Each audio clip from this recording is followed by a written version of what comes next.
얼마 전에 제가 자료를 한번 찾아봤더니 이 아마 뭐 잘 아시는 자료일 거예요. 보도된 자료인데 이게 인제 국민들의 그 원전에 아 대한 어떤 예예. 필요성 응답 비율 이게 지금 2017년 4년 전에는 굉장히 뭐 그때도 사실 높긴 높았는데 반대보다도 예. '필요하지 않다.'라는 여론보다도 '필요하다는 게 높았는데 예. 지금 이게 끊임없이 계속 높아지고 있습니다 사실은 이게 지금. 예. 그동안에 계속 강조해 왔던 정부가 강조해 왔던 원전의 위험성이라든가 이런 것을 좀 벗어나서 현실적인 생각으로 좀 바꿔 나가고 있는 것 같은 네네. 좀 생각이 드는데요. 과학은 사실상 어떤 객관적인 사실과 논리에 의해서 이루어져야지 어떤 감성적인 어떤 선동이나 이런 거에 의해서 정책을 편다는 거에 대해서 사실상 좀 의료 섞인 목소리를 갖고 있는 분들도 사실 많거든요. 잘 모르는 분들도 역시. 예. 예. 국민들은 원전은 좀 안전하고 필요성이 있다라고 가고 있는데 여론은 점점. 반대로 지금 원전을 정부의 원전 정책은 역행하고 있다는 생각이 좀 드는데 예. 교수님은 그런 점에 대해서 어떻게 생각하십니까? 탈원전이라는 것이 국민들 관심사 중에 하나가 됐고, 그러면서 자연스럽게 하다는 뭐 이야기 보도도 나오지만 제대로 설명하는 설명 보도들도 나오고, 정보가 이제 제공이 이제 되기 시작하면서 쪼끔씩 이해를 넓혀가는 것 음. 같아요. 사실 원자력이라는 것을 물어보기 전까지는 우리가 뭐 일상에서 살아가는데 바쁘니까 그렇죠. 예. 이게 뭐 관심사가 되기 힘듭니다. 그렇죠. 예. 그런데 맞습니다. 요번 월성이라든지 뭐 예전에 신고리 오륙호기 공론화라든지 이런 이슈가 있으면 뉴스에 일단 장식이 되고, 그러면 국민들이 관심을 가지죠. 그런 일련의 탈원전을 추진하는 과정에서 국민들이 역설적으로 원자력에 대한 이해가 증진된 것이 아닌가. 두 번째로는 일단 데이터가 축적이 되면서 이제 느끼기 시작한 거죠. 음. 태양광이 얼마 없을 때는 태양광을 하자 그러면은 뭐 오케이. 태양광을 뭐 하는 건 좋다. 그렇지만 이러이러한 문제점이 있다. 뭐 비쌀 거고 간헐성이 있으니까 낮에만 나오고 밤에는 안 나오니 그로 인한 문제가 발생한다라고 하지만은 못 느끼거든요. 그렇죠. 예. 근데 지금은 이미 느낄 수 있는 그렇죠. 크기까지 달았어요. 그렇죠. 이 태양광 작을 사업이 때는 계속 몰 진행이 됐었기 때문에 예. 예. 작을 때는 몰랐는데 커지고 나니 이제 어. 눈에 보이기 시작하는 거예요. 태양광 패널이 뭐 찾아보기 힘들었었는데 이제는 뭐 어딜 가나 깔려 있으니까 문제가 있는 것들도 보이기 시작한 거예요 이제. 그렇겠네요. 예. 네.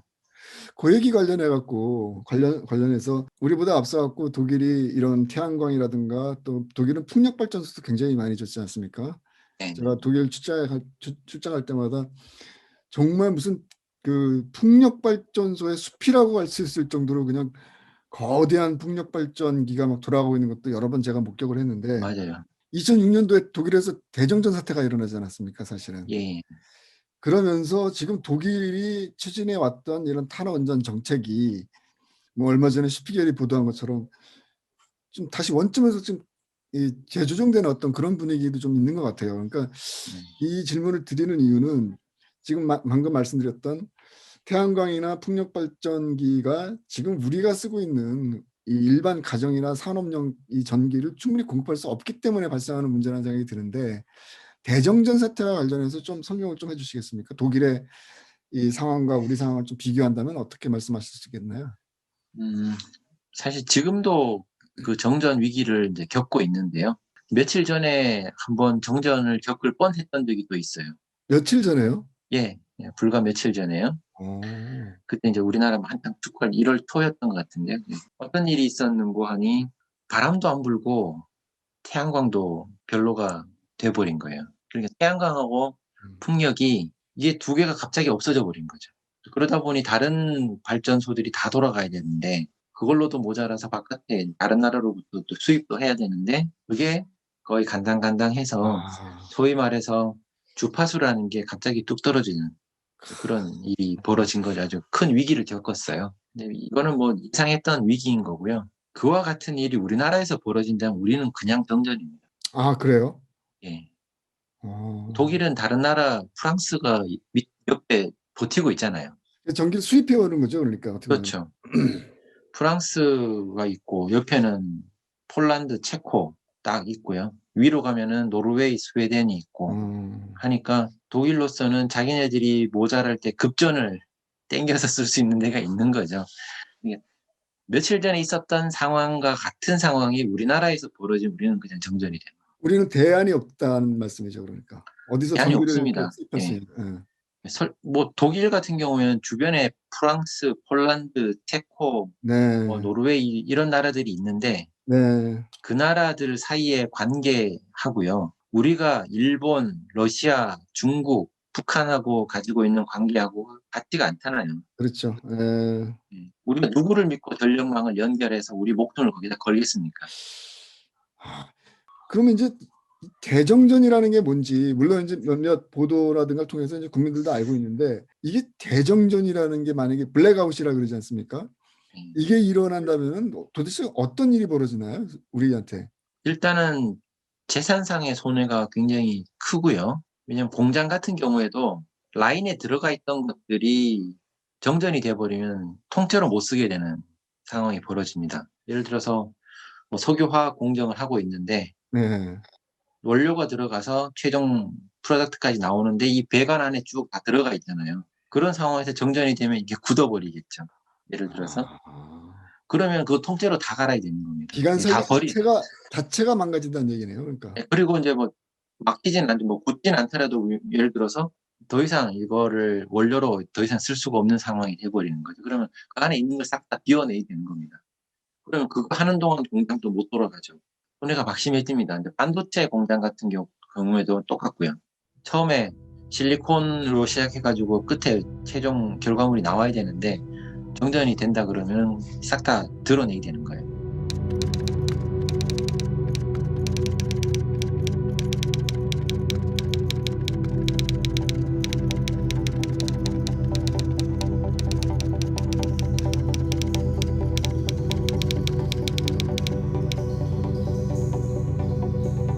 또 사회적으로도 문제가 많이 벌어지겠죠. 냉장고부터 이제 생활 불편부터 사실 병원 일단 같은데 정말 위험할 것 같아요. 제가 생각하기에는. 병원도 위험합니다. 그래서 큰 병원들은 자체 발전기를 일단 네, 구비를 하고 있어요. 정말 인공호흡기를 달고 있는 분들 같은 그러니까요. 경우에는 네. 1분, 2분이 지금 무서운 상황이기 모든 때문에 게 다 전기로 운영되지 않습니까, 지금? 네. 그래서 그 위기를 넘길 수 있는 정도의 설비는 가지고 있는데 큰 병원은요. 작은 병원은 그것도 안 되죠. 집에서 그런 보조 도구에 의존해서 살고 있는 분들도 꽤 많습니다. 그렇죠. 호흡기라든지 이런 네. 것들을요. 그런데 경전이 된다 그러면은 좀 생각하기 싫은 일이 이제 벌어지게 되는 거고 우리나라에서는 뭐 그러리라고는 생각하지 않습니다만은 대개 보면 약탈이 일어납니다. 약탈이요? 예. 정전이 되면 이게 완전히 약, 어둠이 세계가 되니까. 약탈이 일어나고 난리가 나죠. 그런 사회적인 이제 불안도 있고 이게 우리가 상상할 수 없는 일이 벌어지네요. 그러니까 대정전 사태가 벌어진다면 이게. 이게 그냥 뭐 농경 사회였다면 아무 일 없는 음, 문제인데요. 우리처럼 산업으로 먹고 살고 아파트에 거주하고 그다음에 뭐 의료를 전기에 다 의존하고 있는 거잖아요. 사실 의료 시스템 자체가 돌아가는 게 다 전기로 돌아가니까요. 그렇죠. 그런 상황에서는 정말 필수품인 거죠. 이제 공기라고 보시면 되는 거예요. 공기를 잠깐 끊는다. 병원에서도 자체 발전기로 커버가 되는 시간이 지나버리면은 대책이 대안이 없는 없습니다. 거죠, 그다음부터. 대책이 없어요. 기업도 마찬가지겠네요. 그러니까 그거는. 기업도 마찬가지고요. 그래서 삼성이라든지 이런 회사들은 자체 수단을 좀 구비를 하고 있죠. 정전이 대정전이 일어날 때를 일어났을 대비. 때 예. 대비해서. 예. 평소에는 쓸모없는 그 돈 낭비입니다. 아, 예, 그렇지만은 어쩔 수 없이. 그게 오히려 싸게 먹히는 거예요. 그렇죠. 만약에 사고가 났을 때는 그걸 설비를 다 아, 뜯어 예. 고쳐야 되기 때문에 예. 그 피해보다는 낫다는 거죠. 그러니까. 그렇습니다. 또 그래서 한 뭐 가지, 예. 예. 또 한 가지 뭐 이런 비슷한 사례들이 자료를 찾아보니까 대만에서도 있었고요. 뭐 네. 아까 말씀드린 독일도 그렇고. 근데 흥미로운 거는 지금 이제 결국은 이제 지금 몇몇 나라들에서 이런 탈원전 정책을 추진하는 게 친환경 에너지를 갖다 조성하겠다. 문제는 지금 이제 이 모순이 하나 발생하는 게 지금 같이 독일의 사례도 그렇고 얼마 전 대만 사례도 그렇고 대안을 만들어야 되기 때문에 그러니까 쉽게 말해서 풍력이라든가 태양광으로 충분히 전기가 공급된다면 문제가 없겠지만 현재의 기술로는 이것이 안 되기 때문에 오히려 더 많은 석탄을 떼서 전기를 예. 발생하는 일종의 모순이 발생하고 있거든요. 역설적인 상황이 발생하고 있는 건데 그 점에 대해서는 어떻게 생각하십니까, 교수님께서는? 결국 탈원전을 하면서 어떤 나라는 원자력을 석탄으로 대체를 하게 되는 상황이 됐고, 어떤 나라는 가스로 대체하는 상황이 된 겁니다. 네, 결국 원자력을 화석연료로 대체하는 일이 벌어진 거죠. 그렇죠. 우리나라 태양광 같은 경우에는 하루에 4시간밖에 못 쓰니까 그럼 나머지 20시간을 뭘로 하겠습니까? 풍력도 하루에 6시간 정도거든요. 그럼 풍력 같은 경우에는 하루에 18시간이 비는데 그럼 그 시간 동안은 뭘로 하겠냐는 거죠. 남은 건 딱 그겁니다. 가스. LNG 말씀하시는 거죠? 그러니까. 그렇죠. LNG인 거죠. 그러면 24시간 돌아가던 원전을 없앴어요. 그리고 이야기는 태양광으로 대체를 하겠다고 합니다. 그런데 태양광은 하루에 4시간 근무하면 퇴근해요. 나머지 20시간은 LNG가 근무를 하는 거죠. 그러면 이게 원전을 태양광으로 대체를 한 건지 LNG로 대체한 건지 어느 쪽에 더 가까운 거냐? 뭐 후자가 되겠죠. LNG로 대체를 한 거죠. 네, 그럼 기후변화 대처에 이게 맞는 거냐? 아닌 거고요. 그렇죠. 근본에서 우리나라 모순이죠. 경제에 좋은 거냐? LNG가 2배 비싸기 때문에 2배 비싼 걸로 대체를 한다는 게 좋을 리가 없고요. 그리고 LNG 가격이라는 것은 굉장히 변동이 심합니다. 그렇다고 그러더라고요. 예. 예, 최근에 엄청나게 또 올랐어요. 기준되는 열량에서 대략 한 2불, 3불 뭐 이러던 것들이 20불을 넘어버려요. 10배가 올랐어요? 이게 스팟 가격이라 그래서 아, 장기적으로 계약한 거 말고 당장 써야 돼서 LNG를 산다 할 때 가격이 그렇게 올랐어요. 앞으로 장기적으로 계약하는 가격도 이제 마찬가지로 오르겠네요. 오를 겁니다. 올라가는 거고 음, 겨울이라는 계절적인 요인도 있었고 중국이 뭐 되게 호주하고 벌이는 무역 분쟁 때문에 뭐 벌어진 일도 있었고 여하간 어떤 영향이건 간에 뭐 예를 들어 호르무즈 해협을 누가 이란이 봉쇄를 해버린다. 그러면 우리는 방법이 없어요. 에너지 수급에 바로 문제가 생기겠네요. 파리에서 들어오는 LNG가 거기를 통해서 들어와야 되는데 어떻게 그렇죠. 들어옵니까? 그렇죠. 오늘 죽어도 못 싸우는 일이 벌어지는 거고 야, 그런데 이게 참 심각하네요. 원자력은 해결료라는 건 이미 원자로에 들어가 있는 것만 가지고 한 4년 반 정도를 쓸 수 있어요. 그리고 이제 비축해 놓은 것만 해도 몇 년을 쓸 수 있으니까 공급이 딱 끊겨도 그냥 몇 년 동안 아무 문제가 없어요. 결국은 이제 우리 국민들 입장에서는 전기료 인상 부분이 현실화될 것이다. 네. 이제 그렇게들 지금 생각하고 있어요. 문제는 네. 얼마만큼 올라갈 것인가 사실이 어떻게 보면은 올라가는 것은 기정사실인 것 같은데 네. 국민들 입장에서는 이게 얼마큼 올라갈 것인지 이제 이런 걱정들을 많이 하고 있는데 어떻게 보면 산업적인 측면에서 전기라는 게 가정용뿐만 아니라 산업용도 중요하지 않습니까? 네. 네. 그런데 이 산업용 전기료가 지금 만약에 이제 더 많이 올라가 버리면 이것은 우리 전체 국가 경쟁력 차원에서 문제가 생길 수도 있는 거 아니냐라는 우려의 목소리도 많은 것 같습니다. 심각합니다. 예. 어떻게 생각하십니까? 예. 네, 심각합니다. 심각합니까? 예. 왜냐하면 이게 전기가 별거 아닌 것 같지만은 우리나라 산업 경쟁력에 있어서는 이제 큰 비중을 차지하고요. 네. 독일 같은 경우에는 탈원전을 하면서 전기 가격을 3배를 올렸습니다. 네. 3배를 올렸는데 산업용은 올리지 않았어요. 아, 그래요? 예. 이게 독일이 영악한 측면인데요. 혹은 뭐 현명한 측면이라고도 할 수 있겠습니다. 그만큼 원자력, 개인들이 부담해야 될 비용이 올라갔다는 얘기네요. 그러니까. 그렇죠. 예. 아, 탈원전을 한다는 건 좀 문제가 있는 게 바보 같은 선택이었지만 그 비용을 가정용에 부담시킨 것은 정말 현명한 일이었거든요. 아, 산업을 죽이면은 이건 나라가 죽는 거고 그렇죠. 에너지를 원자력을 없애기 위해서 산업까지 죽일 필요는 없는 거죠. 쉽게 말씀드려서 신재생 보조금 부담을 몽땅 가정용에다가 한 거예요. 국민이 부담했다는 얘기래요. 그러니까. 예. 그러면 국민들은 딱 체감을 하죠. 전기요금이 올랐다. 물론 거기서 문제도 생깁니다. 뭐 에너지 푸어라 그래서 겨울에 바들바들 떨면서도 난방을 못하는 네, 사람들이 네, 많이 생겨났기 때문에 그렇죠. 부정적인 문제도 있습니다만은 산업용을 올려서 산업을 죽이는 것보다는 훨씬 나은 선택인 거죠. 그렇죠. 쉽게 말씀드려서 아버지가 나가서 돈 벌어올 직장은 튼튼하게 있는 거예요. 버티고 있는 거예요. 집에서 내야 되는 전기 요금이 오른 거예요. 근데 그걸 바꿔서 집에서 내는 전기 요금은 안 올랐는데 아버지 직장이 없어졌다.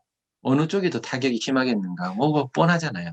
지금 그러면 교수님 말씀은 우리 정부가 추진하고 있는 전기료 인상의 방침이 독일과 정반대라는 얘기네요. 그러니까 그렇게 가고 산업용보다는 있어요. 개인의 인상폭은 줄이고 산업용을 올려간다. 그 말씀이죠, 그러니까.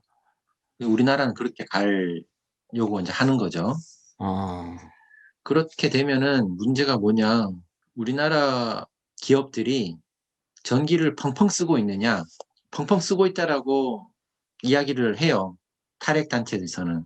우리나라 전기 산업용 거의 전체 전기의 50%, 60%를 씁니다. 그리고 다른 나라보다 많이 씁니다. 요것만 가지고 산업용에서 전기를 낭비를 하고 있는 걸로 이렇게 이야기를 하는데, 우리나라의 에너지 효율들을, 산업용 에너지 효율들을 보면 세계 최고 수준이에요. 아, 그래요? 예, 쉽게 말씀드려서 우리나라가 만들고 있는 제품의 종류가 달라서지, 똑같은 제품을 다른 나라에서 만들어라 그러면 우리보다 전기 더 씁니다. 예를 들어 이런 거죠. 우리나라는 예를 들어 축구 전문이에요. 축구 선수들이 칼로리 소모가 많다 보니까 많이 먹어요. 그런데 다른 나라 축구 선수보다는 적게 먹는다. 그러면 이게 밥을 너무 많이 먹는 거냐? 그렇죠. 반도체, 이 세상 어느 나라에서는 필요합니다. 어디선가는. 그렇죠. 예, 누군가 만들어야 돼요. 그렇죠. 그럼 누가 제일 잘 만드냐? 우리가 제일 잘 만들어요. 그렇죠. 철강 필요해요. 누군가는 만들어야 돼요. 그럼 우리가 관두면 누가 만들 거냐? 예를 들어서 우리가 만드는 걸 관두고 중국이 만든다. 그러면 우리보다 에너지를 덜 쓸 것 같습니까? 더 써요. 그럼 무슨 논리인가 알겠습니다. 지구를 위한 선택은 뭐냐? 철근이 필요하면은 한국에서 만들게 하는 게 지구를 위해서는 최고 좋은 솔루션이 되는 거예요. 그렇겠네요. 다른 나라가 만들면 더 많이 나오니까. 결국은 현재 우리가 갖고 있는 에너지 효율성이 가장 높기 때문에 네, 그만큼 에너지를 소비하는 것도 네. 그만큼 적을 것이고, 그리고 많이 결국은 씁니다. 예, 많이 쓰는데 대부분이 수출되죠. 음, 현대자동차 다 만들지만 수출하죠. 그렇죠. 예. 뭐 포스코 철강 만들지만 수출하죠. 그러면 거기에서 사용된 전기는 결국 누가 쓴 거가 됩니까?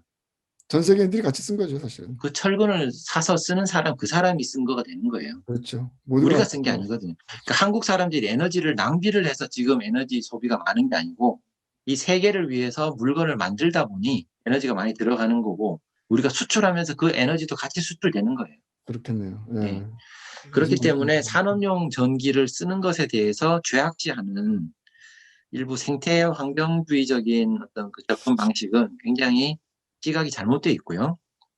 문제가 많네요, 진짜. 예. 이런 상황임에도 불구하고 산업용을 더 올려라 그러면은 이거는 타당성이 전혀 없는 주장인 거고요. 전기요금 인상 요인이 적어도 2030년까지 봤을 때 30% 정도는 있어요. 그러면 그 30%의 인상 요인을 가정용에다가 부담을 한다 그러면 우리나라 전기요금을 3배를 만들어야 됩니다. 네.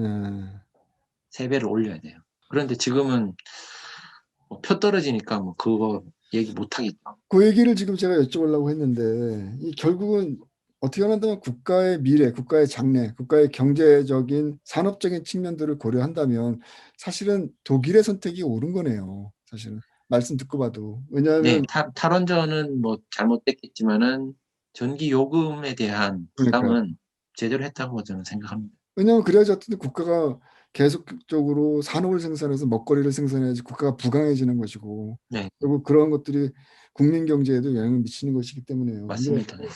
이렇게 당연한 것을, 그리고 심지어 누구보다도 먼저 가장 대표적으로 탈원전 정책을 대표적으로 진행하고 있는 독일조차도 적어도 전기료 인상 부분에 있어서만큼은 이런 합리적인 선택을 하고 있는데, 네. 왜 지금 우리는 정반대로 가고 있는 건가요? 정말 이해가 잘 안 가는데. 포퓰리즘이죠. 여기서 또 포퓰리즘이 나오는군요. 포퓰리즘입니다. 네.